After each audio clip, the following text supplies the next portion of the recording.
En realidad ya estamos en comunicación bien. con Juan Luis González, autor del libro El Loco, la vida desconocida de Javier Milei, que íbamos a entrevistarlo en 10 minutos, pues adelantamos un poquito, así nos da un poco más de tiempo para hablar con él.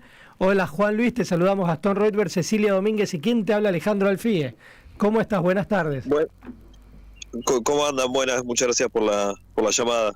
No, gracias a vos por atendernos. Y te digo que estoy leyendo tu libro y la verdad que tiene anécdotas desopilantes sobre Javier Milei, como su relación con los perros, con cada uno de ellos, con Conan, con quien se sigue comunicando aún después de que murió. Contanos un poquito de eso. Bueno, es así como decís, yo en lo que fue la vida privada de Milei, como lo que estás nombrando recién, me metí en función de qué tanto hacía eso a su aventura política, y en el caso de lo que mencionás, bueno, es bastante, porque uno tiene que, para entender todo esto que estamos hablando y que vamos a hablar, que es bastante excéntrico, hay que entender que Milei tuvo una vida, primero hay que entender que Milei tuvo una vida muy difícil, de mucha violencia en la casa de chico, después de bullying y falta de amigos en el colegio y también falta de pareja, lo que lo lleva a convencerse de que el perro que mencionabas recién era literalmente su hijo, y entonces cuando muere el hijo, él entra en una especie de crisis que lo termina llevando a una medium que lo comunica con el perro muerto, y eso en un momento se empieza a profundizar y se convierte en algo mucho más esotérico y místico, de que habla con Dios, y Dios le dice tiene que meterse en política. Entonces, bueno, entonces en este tema, digo, está muy cerca la relación política y la vida privada de Milei, que bueno, es un giro llamativo. Ahora, esto de que él se comunica con el perro muerto, ¿es de hace, no sé, 10 años o es más reciente en el tiempo? Digo, para ver hoy día, ¿no? Como que tiene en la cabeza un candidato a presidente. En el 17 es cuando esto entra fuerte. De hecho, es interesante, uno se hace el zoom al momento en sí donde Conan, el perro, empieza a enfermarse y morir, que es el transcurso del 17. A él, al principio, antes de llegarle esta medium, que es muy importante en la vida de él, que se llama Celia Melamed, le llega primero un brujo de nombre Gustavo, y es curioso ver que al principio Milei rechazaba este tipo de medicinas alternativas, por llamarlo de alguna manera, y desconfiaba. Y hay un momento, se ve ya desesperado, resignado por la muerte inminente del perro, y termina abrazando las ideas de Melamed. Es curioso ese giro, pero bueno, esto ya es del 17, y en el 20 como con un par de cosas particulares que le suceden ese año a Milei, se profundiza bastante, y se profundiza esa beta mesiánica o divina, no sé cómo la quieren llamar. Y vos ahí contás que en un acto pidió que dejen libres los asientos de la primera fila, porque ahí estaban, puede ser, los espíritus de sus perros, algo así. Claro, él como está convencido de que, o sea, como te digo, cuando se profundiza en el 20 ya pasa de hablar con el perro a hablar con gente que está muerta, como la filósofa Ayn Rand o Rothbard, que dice que se le aparecen y charlan con él, y eso también alcanza al perro muerto, a Conan, y a la presencia de los perros. Le contás, hizo un acto a finales de 2020, y después que salió el libro me fui enterando de más actos. De hecho, Maslatón contó de uno en la feria del libro, cuando presentó su libro en la rural el año pasado, al principio del año pasado, que pasó lo mismo, que pidió dejarlos haciendo el libro. Juan, la historia familiar de Javier Milei puede haber sido, fue determinante para la conformación de esta personalidad que encierra mucho misterio en muchos aspectos. Y ahí yo lo supongo, porque se me escapa de mi ámbito de especialidad, pero supongo que sí, porque lo estamos hablando, es realmente muy llamativo. Yo no tengo recuerdo de un presidente, un candidato a presidente que hable con muerto, no acá en Argentina al menos, y también es muy singular, para un lado triste, ¿no? La infancia de Milei, que de mucha violencia, el padre lo golpeaba, la madre era cómplice de la violencia, después la pelea física, el golpe físico, cuando ya Milei creció, empezó a transformarse en un tormento psicológico. Entonces le decía que vaya a la facultad y le iba a pagar la facultad, y el último año le dejó de pagar para que no se reciba, y así de ese estilo hay un montón de anécdotas, le puedo contar así, de tropezones que le hacía el padre.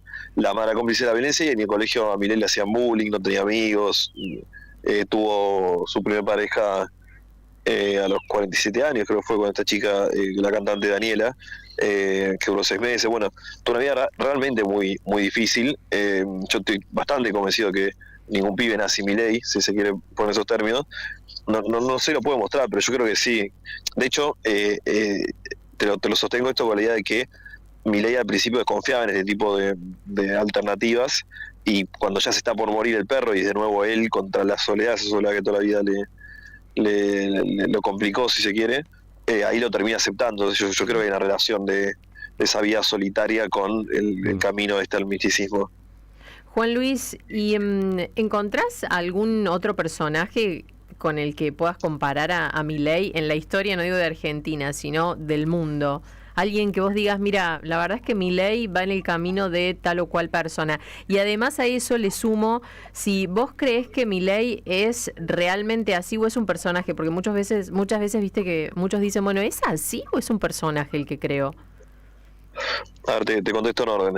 De si hay como Milei, sí, no. De estas características particulares, yo la verdad no conocía demasiado. Se me venía a la cabeza así la figura de López Rega, ¿no? Cuando hacía el libro con esto esotérico, pero después Durán Barba, que sabe un poco más que yo de estos temas, hizo una nota reseñando el libro en Perfil y contaba justamente de otros casos.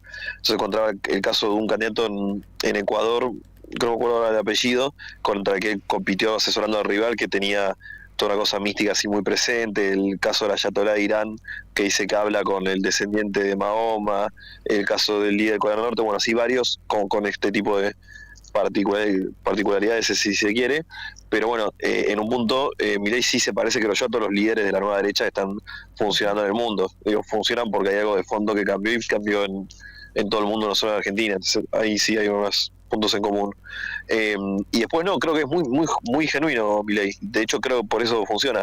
El Milei que que se ve en la tele es el mismo que es él, no hay coacheo, y yo creo que eso, hay una cosa que el ojo humano lo puede detectar, por más que no sea ningún ojo especializado en política. Lo ves del otro lado de la televisión y vos decís, este tipo, esa bronca que tiene es real, no es imposible de coachar, y yo creo que es parte. Si el loco no fuera el loco como es, no tendría el éxito mediático que tuvo y el éxito político que tiene.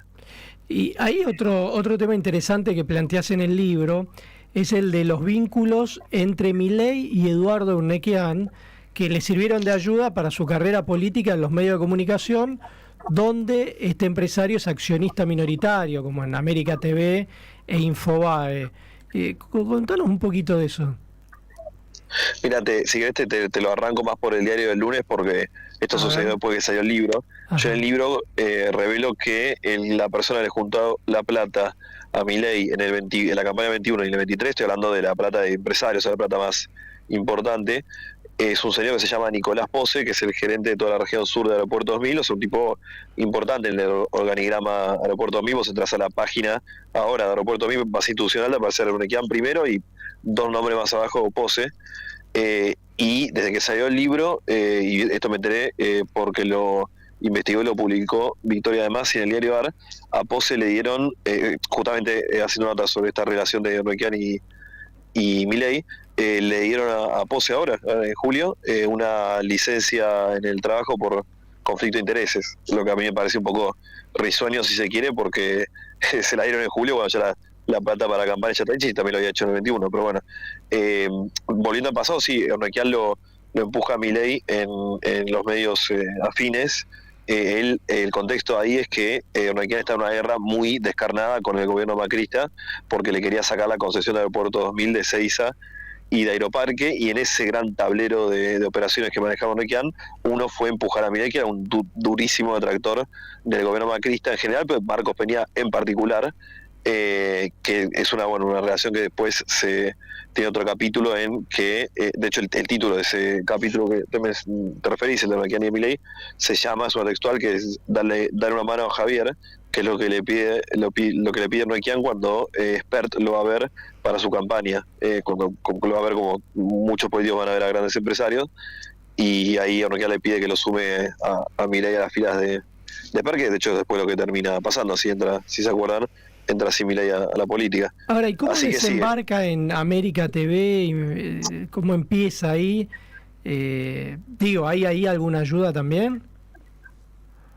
Bueno, yo lo que hablé para el libro en relación a lo de América es un operador de prensa que me contó que laburó para el mundo de Ornequian, que me comentó que le habían pedido de parte de Ornequian que lo ayuda a Milei a insertarse en los medios. A mí me llamó mucha atención cuando y ahí yo empecé a reconstruir este escenario, cuando me dijo lo que me habían pedido, que era muy claro, era que el eje de comunicación sea pegar la peña, que es curioso porque yo cuando paso cerca de un mundo de Arcos Peña, me dice que había notado algo parecido también, que le había llamado la atención la insistencia que tenía Milei con Peña. De hecho, y en el libro lo cuento, era tan llamativo esto de que Milei agarraba cualquier tema, y los invito a ver las entrevistas, yo lo hice, agarraba cualquier tema de la actualidad argentina y siempre terminaba pegándole a Marcos Peña. De hecho, Bendita TV terminó haciendo informes de si Peña le había robado una novia a Milei o por qué era que lo tenía tan...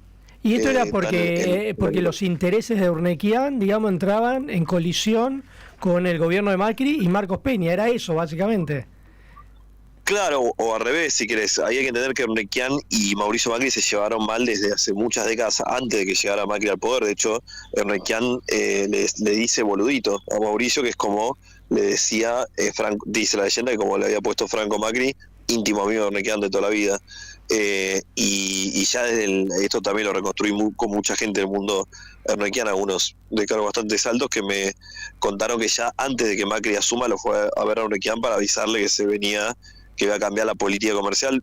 Urnequian, tanto igual que Franco Macri, tenían una apuesta hacia China y Macri giró más hacia Estados Unidos, y en ese esquema de giro estaba, y ese era el gran problema de lo concreto, que le querían sacar la concesión de Aeropuerto 2000 de Ezeiza Aeroparque. Digo, esto no es una declaración de ideas nomás. ¿Cómo se llama? Aeropuerto 2000 tuvo 2 años trabajando a 2 auditores del Ministerio de Transporte de aquel gobierno, que auditaban cada peso que entraba y salía buscando algún tipo de irregularidad por un contrato que vencía en el 2028.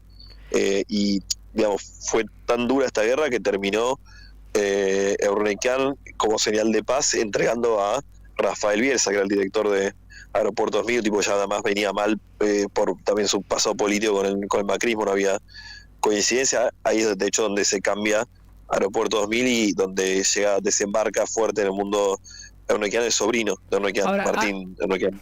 Ahí Milei trabajaba con Urnequian, o sea, era empleado de Urnequian en esa época. Claro, es curioso también hacer esa reconstrucción, pues Milei arranca a trabajar para Urnequian en el 2009, o 2008-2009, no sé si me confundo. Y es curioso que en toda esa época él ya empieza a dar algunas notas o más de paneles académicos en 2013, 2014, y era curioso que en todos esos años él se presentaba no como economista jefe de Aeropuerto Mico, como se empieza a presentar después de que él empieza a pegar a los medios, sino que se presentaba, esto digo, búsquenlo, son intervenciones públicas, se presentaba como economista de la Fundación Acordar, que era un think tank que tenía Scioli en Buenos Aires, era medio un think tank liberal de esa ala del sciolismo.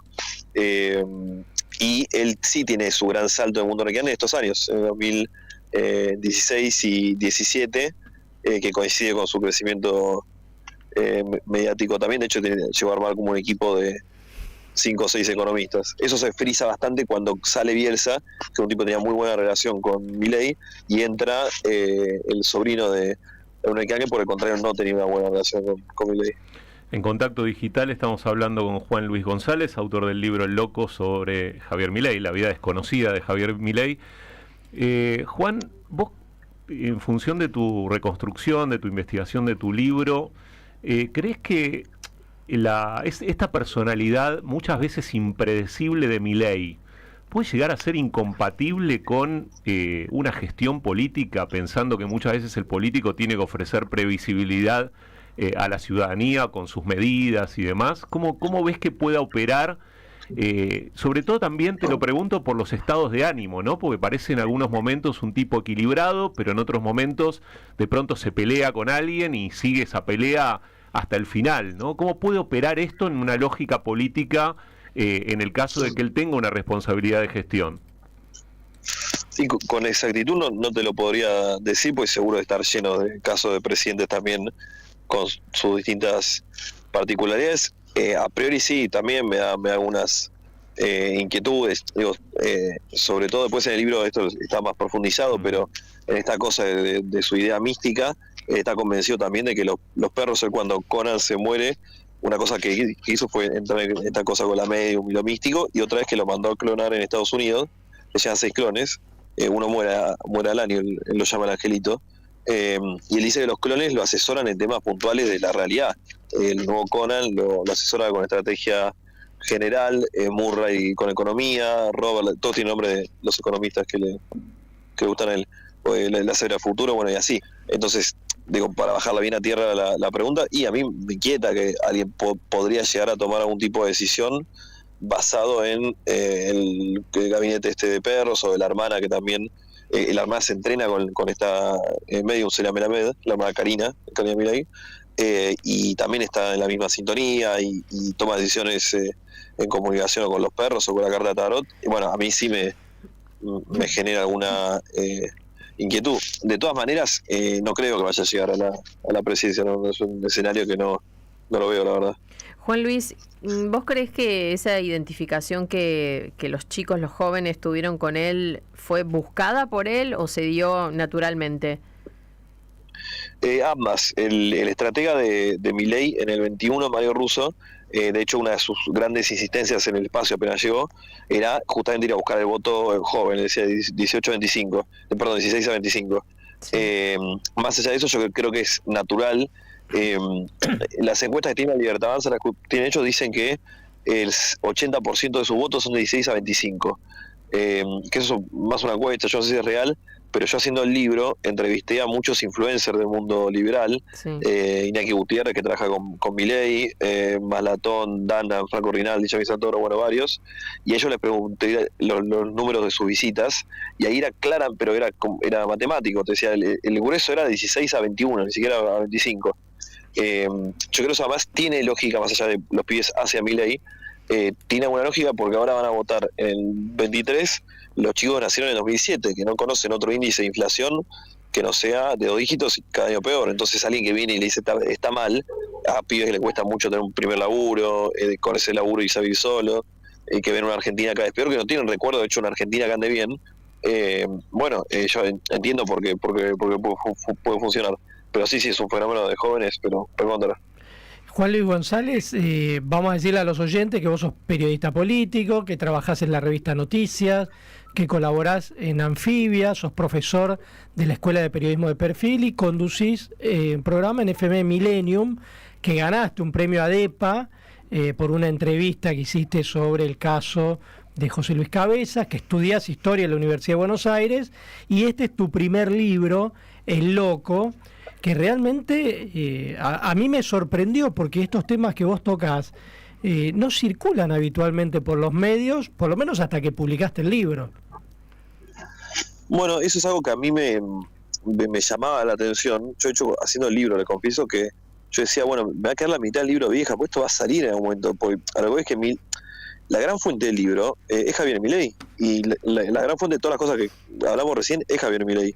Lo de que los perros lo clonó lo contó él en público, lo del que hacía bullying en el colegio, el padre lo golpeaba, lo contó él en público, que Conan estaba muerto, uno lo podía inferir desde que contó lo de los clones, y que él mismo contaba que a Conan lo adoptó en el 2004, y los mastines ingleses, como en ese caso Conan, no tienen una expectativa de vida de 20 años, estamos en el 23.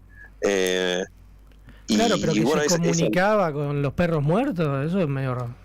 No, ni hablar, ahí hubo laburo periodístico, pero digo, las principales pistas, si se quiere, las fue sembrando que Milei dice tener las pruebas empíricas de que Dios existe, y lo estoy citando textual, y de que le pasaron cosas que la ciencia no puede explicar, y de que el número 1 es real, como dice la Dios, y que existe y tiene pruebas, lo dijo en entrevistas, lo dijo a Novarecio, lo dijo en una entrevista en Radio El Mundo también. Entonces digo, estaban ahí las pistas, bueno, después que Dios le dijo que sea candidato a presidente, eso. Claro, no, eso es del laburo periodístico, pero sí él se lo contó a varias personas. De hecho, mira, él cuando quiere sumar a alguien a su aventura política, a más de uno se lo pone en esos términos. El número 1, como le dice él, me dijo, tengo una misión, palabra que me usa mucho, y que vos sos parte de la misión. De hecho, a ver, es tan fuerte para Milei esto, y es tan presente en su vida tan reales, que las entrevistas que hicieron de que sacó el libro, algunas le preguntaron de esto puntualmente, Sí. y él no lo puede negar. Y a mí eso me impresiona mucho, porque es un candidato a presidente, estamos a días de elecciones y él tiene serias chances, y se lo preguntó Martín Silva, que en El País, y Nicolás Luca en Radio Rivadavia, y él contesta textualmente: mi vida espiritual es un tema mío, lo que hago adentro de mi casa es un tema mío, y si Conan me asesora en política, significa que es el mejor asesor político de la actualidad.